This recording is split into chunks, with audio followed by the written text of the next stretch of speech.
पहले ये सजेशन थे कि उड़ीसा में जो मिलेट्स है उसको हम आगे कैसे प्रमोट कर सकते हैं।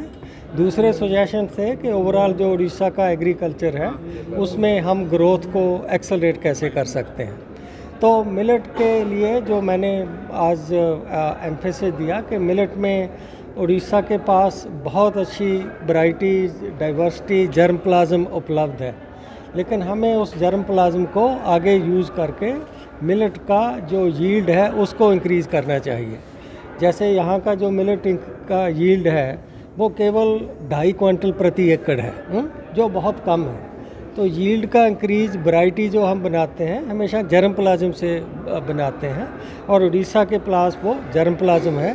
जब हम उसको यील्ड को बढ़ाएंगे तभी किसान ज़्यादा उसको मिलेट्स की ओर प्रेरित होंगे और मिलेट्स को ग्रो करना शुरू करेंगे।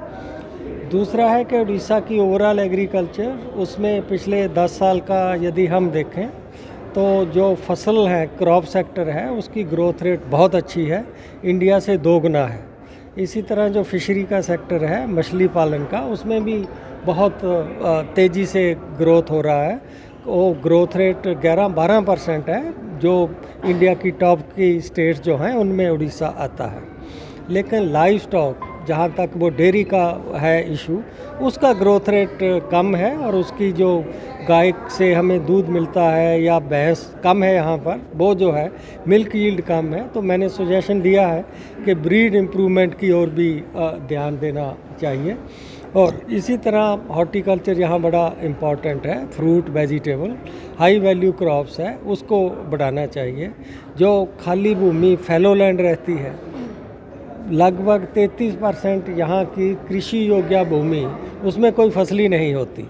या तो कोई एब्सेंटी लोग हैं, उनकी लैंड है, वो करते नहीं। तो उसके लिए भी कोई हमें नया नियम बनाकर टेनेंट के साथ कोई लीज के सिंपल कानून बनाकर उसको भी कल्टीवेशन में लाना चाहिए, तभी उड़ीसा का एग्रीकल्चर का ग्रोथ रेट बहुत अच्छा हो सकता है।